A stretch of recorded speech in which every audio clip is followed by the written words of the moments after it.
Hello everyone, आप सभी का अंशिका एजुकेशन हब में बहुत बहुत स्वागत है। जैसे कि आप लोगों को पता है कि हम लोग हिस्ट्री का फर्स्ट वीडियो जो कि फर्स्ट डेमो था उसको ऑलरेडी हम लोग पढ़ चुके हैं। अब हम लोग उसी का सेकेंड पार्ट पढ़ने वाले हैं, इंट्रोडक्शन ऑफ हिस्ट्री का सेकेंड पार्ट, जो कि डेमो सेकेंड के नाम से है। जैसे कि आपको पता है कि हमने उस क्लास में यह पढ़ा था कि हिस्ट्री जिसको कि हम इतिहास कहते हैं और अंग्रेजी में हिस्ट्री कहते हैं, और यह जो शब्द है हिस्ट्री शब्द जो है यह ग्रीक वर्ड यानी कि यूनानी शब्द हिस्टोरिया से लिया गया है, जिसका अर्थ होता है बुनना, अर्थात कि अतीत में घटित हुई घटनाओं को एक जगह इकट्ठा करके एक क्रमबद्ध तरीके से रखने को ही हम लोग हिस्टोरिया यानी कि हिस्ट्री कहते हैं। इसके बाद से हमने जाना था कि हिस्ट्री के जो जनक हैं वो हैं हेरोडोटस। हेरोडोटस को ही हिस्ट्री का जनक यानी कि इतिहास के पिता क्यों कहते हैं? क्योंकि उन्होंने प्रथम बार चूंकि हिस्ट्री वर्ड का यानी कि इतिहास शब्द का जिक्र अपनी पुस्तक हिस्टोरिका में किया था, और वह यूनान के प्रथम इतिहासकार भी थे। चूंकि हेरोडोटस जो हैं वो यूनान के प्रथम इतिहासकार भी थे। इसके अलावा हम लोगों ने जाना था एक ब्रिटिश इतिहासकार जिनका नाम था एच कैल। उन्होंने इतिहास के बारे में एक तथ्य दिया था कि हिस्ट्री जो है वो अतीत और वर्तमान के बीच का एक अनंत संवाद है।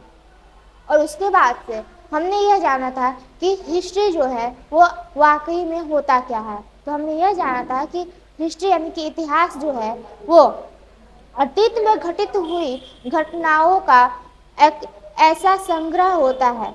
इतिहास अतीत में घटित हुई घटनाओं का एक ऐसा संग्रह होता है जिसके साक्ष्य और स्रोत हमें मिलते हैं, उसी को इतिहास कहते हैं। और उसके बाद से हमने इतिहास के कुछ स्रोतों को भी देखा था, जैसे कि आप देख सकते हैं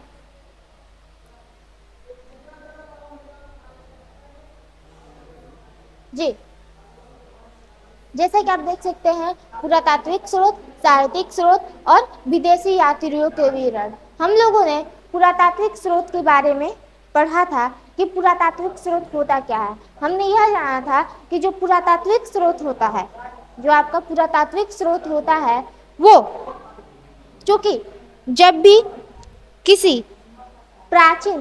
भी खुदाई अथवा कहीं किसी जगह पे प्राचीन काल की जो भी वस्तुएं मिलती हैं उनको एक जगह इकट्ठा करने पर उनसे जो भी जानकारी मिलती है उन्हीं को हम लोग पुरातात्विक स्रोत कहते हैं। और इसमें हम लोगों ने चूंकि मिट्टी के बर्तन, शिलालेख, अभिलेख आदि के बारे में जाना था, हम लोग कुछ चीज़ें आज भी डिस्कस करेंगे, जैसे कि आप देख सकते हैं जी। जैसे कि हमने बताया कि हम लोग पुरातात्विक स्रोत में पढ़ने वाले हैं शिलालेख। शिलालेख क्या होते हैं? शिलालेख जो होते हैं वो पत्थरों को, जो भी पत्थर वगैरह होते हैं उनको खोद कर लिखी गई बातों को शिलालेख कहते हैं। यानी कि जो भी प्राचीन काल की जो भी चीजें, पहले के जो प्राचीन काल के जो लोग थे वो उस समय की बातों को, चूंकि जैसे कि हम लोग आजकल पेज वगैरह पे लिखते हैं आज की जो भी चीजें होती है उसके बारे में, ठीक उसी प्रकार के प्राचीन काल के जो लोग थे वो पत्थरों को खोद कर उन पे उस समय की बातों को लिखा करते थे, और उन जो भी पत्थर पे लिखी गई बातें होती हैं उनको हम लोग शिलालेख कहते हैं। उसके बाद आता है आपका भोजपत्र। भोजपत्र जो होता है वो एक विशेष प्रकार के वृक्ष की छाल जिस पर प्राचीन ग्रंथ आदि लिखे जाते थे। भोजपत्र जो होता है वो एक प्रकार का वृक्ष होता था जिनके छाल पर उस समय प्राचीन काल में वेदों को लिखा जाता था, और उसी को हम लोग भोजपत्र कहते हैं। उसके बाद से आता है ताम्रपत्र। ताम्रपत्र जो है वो ताड़ वृक्ष के पत्तों पर रंग या स्याही से लिखी गई बातों वाले पत्र को ताम्रपत्र कहते हैं। यानी कि प्राचीन काल की जो भी बातें होती थी उस समय के लोग चूंकि ताड़ वृक्ष के पत्ते पे स्याही या फिर रंग से चूंकि उस समय की बातों को लिखा करते थे और उसी को हम लोग ताड़पत्र कहते हैं। इसके बाद से आता है आपका ताम्रपत्र। ताम्रपत्र क्या होता है? तांबे के पत्रों पर खोद कर लिखी गई बातों वाले तांबे के पत्रों को ताम्रपत्र कहते हैं। यानी कि जिस प्रकार से ताड़पत्र जैसे कि ताड़ वृक्ष के पत्तों पे उस समय की बातों को लिखी जाती थी और भोजपत्र में एक विशेष प्रकार के वृक्ष के छाल पे जो भी प्राचीन ग्रंथ होते थे उनको लिखा जाता था, उसी प्रकार से ताम्रपत्र जो है उसमें तांबे के पत्रों पर उस प्राचीन काल की बातों को लिखी जाती थी और उसी को हम लोग ताम्रपत्र कहते हैं। इसी के बाद से आता है जीवाश्म। जीवाश्म जो होता है प्राचीन काल में जो भी जीव जंतु प्राचीन काल में जो भी जीव जंतु मर जाते थे उनकी जो भी अवशेष होती थी जैसे कि हड्डियां वह पसार में परिवर्तित होने लगती थी और उसी को हम लोग जीवाश्म कहते हैं। इसके अलावा अभिलेख जो होता है वो पत्थर अथवा धातु जैसी अपेक्षाकृत कठोर सतहों पर उत्कीर्ण किए गए पाठन सामग्री को कहते हैं। प्राचीन काल से इनका उपयोग हो रहा है, जैसे कि आपने शिलालेख और ताम्रपत्र के बारे में पढ़ा। इसके बाद हम आगे बढ़ते हैं। आई होप आप लोगों को समझ में आया होगा जी।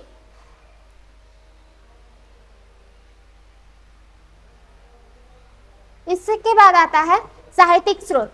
साहित्यिक स्रोत क्या होते हैं? क्योंकि साहित्यिक स्रोत जो होते हैं पुस्तकों में जो साहित्य पुस्तकों में वे पुस्तकें जिनसे हमें अतीत की घटनाओं के बारे में पता चलता है, जिसमें अतीत के घटनाओं का जिक्र होता है, वे पुस्तकें जिनमें वे साहित्य वे पुस्तकें जिनसे हमें अतीत के बारे में महत्वपूर्ण जानकारी मिलती है, जानकारी देते हैं, उसे साहित्यिक स्रोत कहते हैं। जैसे कि आपके वेद हो जाते हैं, उपनिषद हो जाते हैं, स्मृति हो जाती है, रामायण महाभारत और संगम साहित्य, ये सभी प्रारंभिक भारत की राजनीतिक सामाजिक आर्थिक और धार्मिक स्थितियों पर प्रकाश डालते हैं। क्योंकि ये जो आपके महाभारत और रामायण है इनको हम लोग महाकाव्य कहते हैं। इनको चूंकि महाकाव्य कहते हैं हमारे हिंदू धर्म, चूंकि हमारे जो प्राचीन इतिहास में जो है दो महाकाव्य पाए गए हैं, वो एक है रामायण और दूसरा महाभारत। और इसके अलावा हम लोग वेद के बारे में पढ़ते हैं, जिसमें हम लोग यह पढ़ेंगे कि वेद जो होते हैं वो 4 प्रकार के होते हैं। मुख्य वेद 4 प्रकार के होते हैं, ऋग्वेद, यजुर्वेद, अथर्ववेद और सामवेद। जिसमें हम लोग यह पढ़ेंगे जो आपका ऋग्वेद है वह सबसे प्राचीन और जो आपका सामवेद है वह न्यूनतम वेद है। इसके अलावा हम लोग उपनिषद के बारे में पढ़ेंगे। उपनिषद जो होता है, उपनिषद हम लोग उन पुस्तकों उन ग्रंथों को कहते हैं जहाँ पे चूंकि जो भी विद्यार्थी होते थे वो लोग अपने गुरु के समीप बैठकर शिक्षा ग्रहण किया करते थे और उसी को हम लोग उपनिषद कहते हैं। इसके अलावा हम लोग स्मृति के बारे में पढ़ेंगे तथा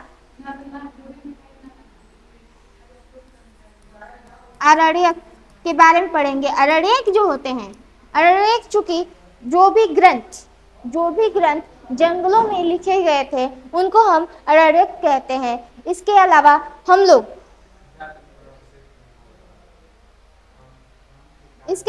लोग और भी कुछ जीवनी ग्रंथों के बारे में पढ़ेंगे, जैसे कि बौद्ध धर्म और जैन धर्म। बौद्ध धर्म जो है वो आपका गौतम बुद्ध के यानी कि महात्मा बुद्ध के जन्म और उनके जो भी जीवनी है उस पर आधारित है। वही आपका जो जैन धर्म है वह महावीर जी के चूंकि उनके जीवनी पर आधारित है।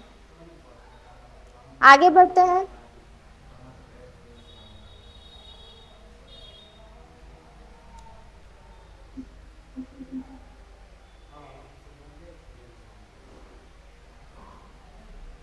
अब हम लोग आगे पढ़ेंगे विदेशी यात्रियों के विवरण, यानी कि हमारे प्राचीन इतिहास के बारे में चूंकि विदेशी यात्रियों के विवरण के द्वारा भी पता चलता है।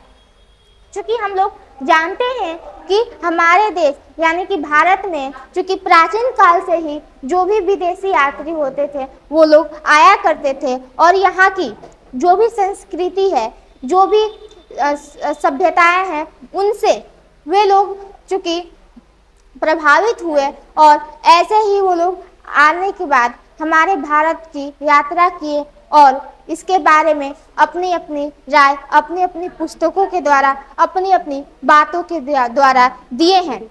जैसे कि आप देख सकते हैं कि विदेशी यात्री हमेशा से ही भारत की संस्कृतियों और सभ्यता को देखकर मंत्रमुग्ध होते रहे हैं। प्राचीन इतिहास से लेकर आधुनिक इतिहास तक यह देखा गया है कि कई विदेशी दूत या यात्री भारत आए और लंबे समय तक यहाँ रहे, जो उन्हें परंपरा, वास्तुकला, शिक्षा, सभ्यता और जीवन शैली से प्यार हो गया और यही वजह है कि वो लोग बहुत ज़्यादा समय तक हमारे भारत में रहा करते थे और इसके बारे में कई सारी जो भी चीज़ें हैं उसको लिखकर एक संग्रह किया करते थे।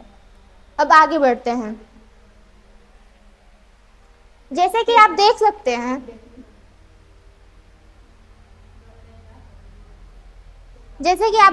हैं कि आप लोगों से अगर यह प्रश्न किया जाए कि वह प्रथम जो विदेशी यात्री कौन था जो पहली बार भारत यात्रा करने आया था, यदि आपसे यह प्रश्न किया जाए कि प्रथम विदेशी यात्री कौन है, तो प्रथम विदेशी यात्री चूंकि जो है वो मैक्सनीज को कहा जाता है। यह चूंकि सेल्यूकस निकेटर के राजदूत थे जो कि भारत की यात्रा करने वाला प्रथम विदेशी यात्री था। मैक्सनीज जो है यह भारत की यात्रा करने वाला आपका पहला विदेशी यात्री था जो कि सेल्यूकस निकेटर के राजदूत के रूप में आया था और यह जो सेल्यूकस निकेटर था वो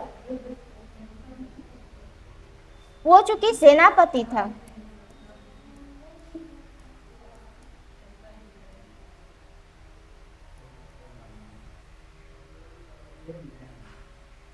किसका? तो सिकंदर।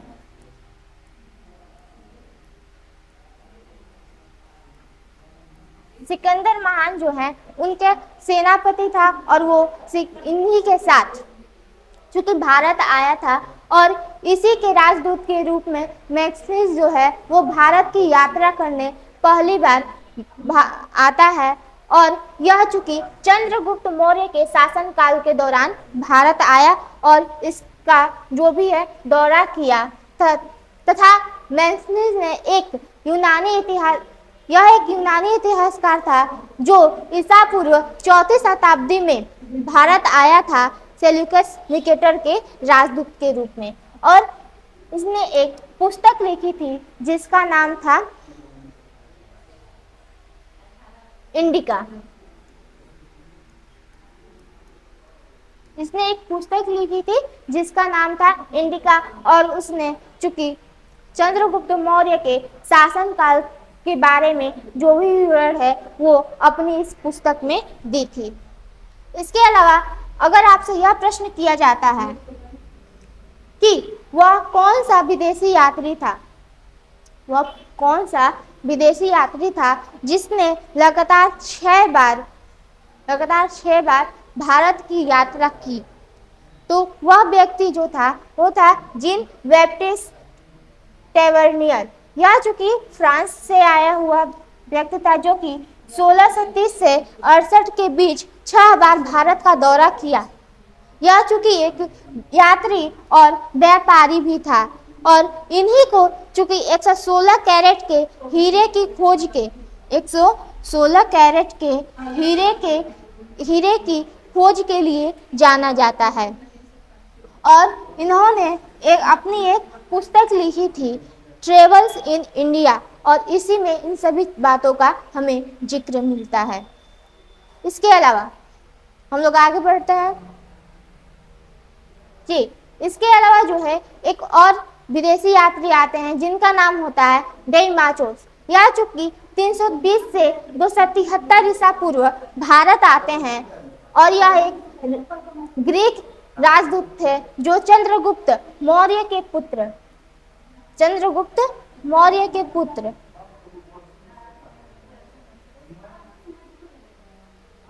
जी चंद्रगुप्त मौर्य के पुत्र और उत्तराधिकारी बिंदुसार या फिर अमित्रघात, चूंकि बिंदुसार को अमित्रघात के नाम से भी जाना जाता है, इनके राजदूत के रूप में आए थे। इनके शासनकाल में इनके दरबार में राजदूत के रूप में आते हैं जो कि समकालीन समाज और राजनीति के बारे में महत्वपूर्ण जानकारी प्रदान की गई। उसे एंटीओकस प्रथम जो कि सेल्यूकस निकेटर का पुत्र था। एंटीओकस प्रथम जो कि सेल्यूकस निकेटर वही जो कि सिकंदर महान के राजदूत सेनापति था, उसी के पुत्र एंटीओकस प्रथम द्वारा भेजा गया था। इसके अलावा एक और राजदूत आते हैं, एक और विदेशी यात्री आते हैं जिनका नाम होता है हेनसांग चूंकि 630 ईसा पूर्व भारत आते हैं। यह एक चीनी यात्री थे जो कि भारत में आए और 15 वर्षों तक रहे। यह जो हेनसांग नामक जो चीनी यात्री है, यह भारत में लगातार 15 वर्ष तक रहते हैं। उन्होंने हर्षवर्धन के शासनकाल के दौरान भारत का दौरा किया। यह चूंकि हर्षवर्धन के शासन के काल के दौरान भारत आते हैं और उन्होंने तत्कालीन जाति व्यवस्था के बारे में अध्ययन किया और सियुकी या फिर the records of western world नामक पुस्तक लिखी। इन्होंने अपनी ये 15 वर्षों की जो भी भारत की यात्रा की थी, जो भी भारत का दौरा किया था, उसके बारे में यह अपनी पुस्तक सियुकी या फिर the records of western world में लिखी थी। उसमें इसका जिक्र किया था। आगे बढ़ते हैं जी। इसके अलावा एक और विदेशी यात्री आते हैं, वह भी एक चीनी यात्री ही थे और यह चूंकि 671 से 695 ईस्वी में भारत आते हैं। जैसे कि हमने बताया, ये भी एक चीनी यात्री था। बौद्ध धर्म के सिलसिले में भारत का दौरा किया। उनके कार्यों में कई महत्वपूर्ण भिक्षुओं की जीवनियाँ शामिल है। यह जो भारत की दौरा करते हैं वो विशेष रूप से बौद्ध धर्म की जो भी जानकारी है उसको लेने के लिए भारत आते हैं और महत्वपूर्ण भिक्षुओं का भी जो भी जीवन शैली है, जो भी जीवन यात्रा है, उसके बारे में यह अपनी जो भी पुस्तक है उसमें बताते हैं। इसके अलावा अल-बिरूनी जो कि एक फारसी विद्वान थे, यह चूंकि 1024 से 1030 ईस्वी में भारत आते हैं। वह मोहम्मद गजनवी के साथ भारत आया था। यह जो है मोहम्मद गजनवी के साथ भारत आते हैं और वह भारत का अध्ययन करने वाले पहले मुस्लिम विद्वान थे। यदि आपसे यह प्रश्न किया जाता है कि भारत की यात्रा करने वाले प्रथम मुस्लिम विद्वान कौन थे और वो कहाँ से आए थे, तो आपका उत्तर होगा अल-बिरूनी, जो कि एक फारसी विद्वान थे और इनको प्रथम मुस्लिम विद्वान के रूप में जाना जाता है, जो कि महमूद गजनवी के साथ भारत आए थे। और उन्होंने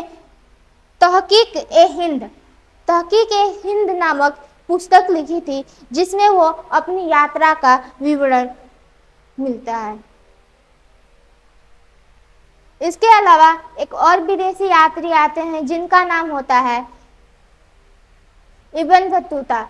यह चूंकि 1333 से 1342 ईस्वी में आते हैं और यह एक मोरक्को यात्री थे। यह एक मोरक्को यात्री थे जो कि भारत 1333 से 1342 के बीच में आते हैं। वो चूंकि मोहम्मद बिन तुगलक के शासन काल के दौरान, या चूंकि भारत आते हैं वो भी मोहम्मद बिन तुगलक के शासन के दौरान भारत का दौरा करते हैं। तुगलक द्वारा न्यायाधीश नियुक्त किया जाता है और इनको जो भी मोहम्मद बिन तुगलक है उनके द्वारा इनको न्यायाधीश का पद दिया जाता है, न्यायाधीश नियुक्त किया जाता है। उनकी पुस्तक द ट्रेवल्स में, चूंकि जो इब्न बतूता है उनकी जो पुस्तक है द ट्रेवल्स, उसमें दिल्ली के सुल्तान मोहम्मद बिन तुगलक के बहुचर्चित प्रशासनिक सुधारों का विवरण है। और उनकी पुस्तक चूंकि रेहला जो है वह एक यात्रा वृत्तांत है।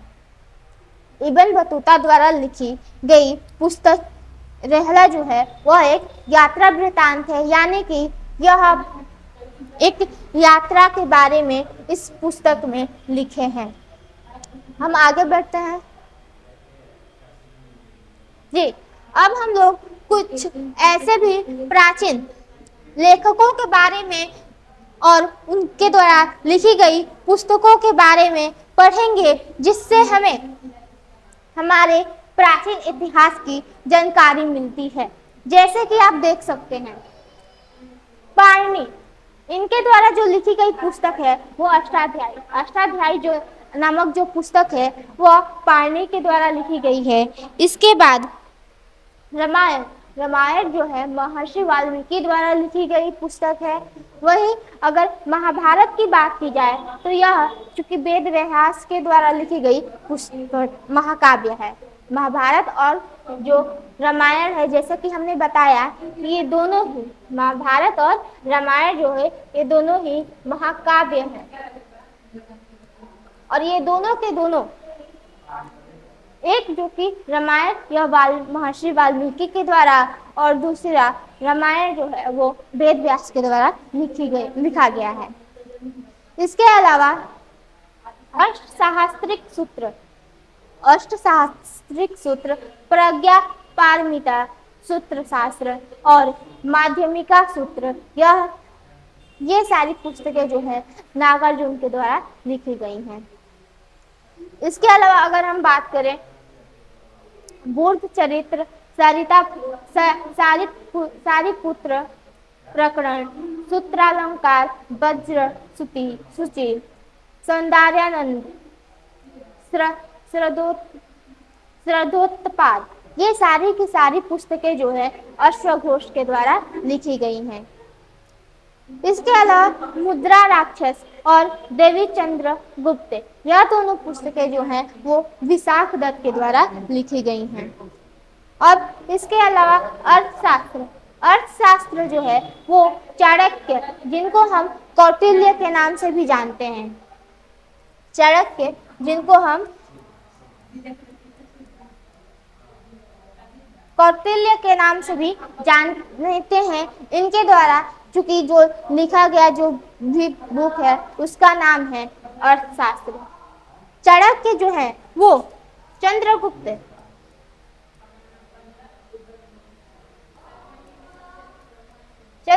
मौर्य के गुरु थे और इन्हीं के मार्गदर्शन में चूंकि चंद्रगुप्त ने सम्राट का उपाधि ग्रहण किया था। इसके अलावा महाभाष्य नामक जो पुस्तक है यह चूंकि पतंजलि के द्वारा लिखी गई है। इसके अलावा अगर हम बात करें कुमार संभवम, अभिज्ञान शकुंतलम, विक्रमोर्वशीयम और मेघदूतम, रघुवंशम, इसके अलावा मालविका निगमित्रम और ऋतु संहारम, ये सारी पुस्तकें जो है कवि कालिदास, जो कि संस्कृत के महाकवि कालिदास के द्वारा लिखी गई है। इसके अलावा हम आगे बढ़ते हैं जी। अब इसके अलावा हम देखेंगे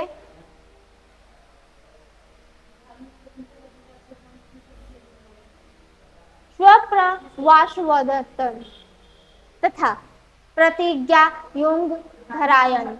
यह जो पुस्तक है यह भास के द्वारा लिखी गई है। इसके अलावा नागानंद रत्नावली प्रियदर्शिका ये पुस्तकें हर्षवर्धन के द्वारा लिखी गई हैं।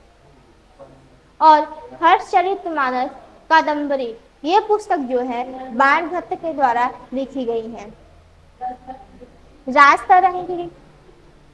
राजतरंगिणी नामक जो पुस्तक है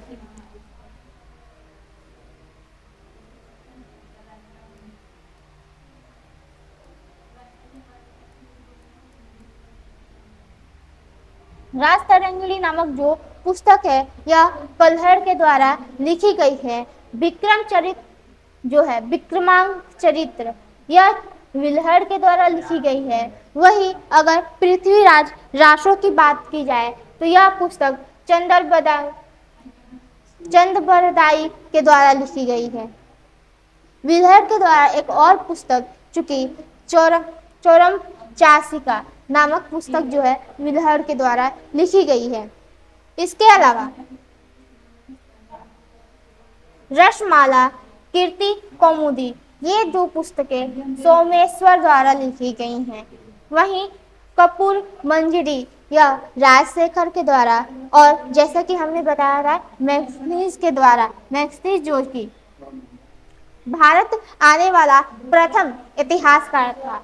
मैक्सनीज जो कि भारत आने वाला प्रथम इतिहासकार था, उसके द्वारा इंडिका नामक पुस्तक लिखी गई है जो कि चंद्रगुप्त मौर्य के शासनकाल के बारे में, उस समय के समाज और संस्कृति के बारे में इस पुस्तक में हमें जानकारी मिलती है।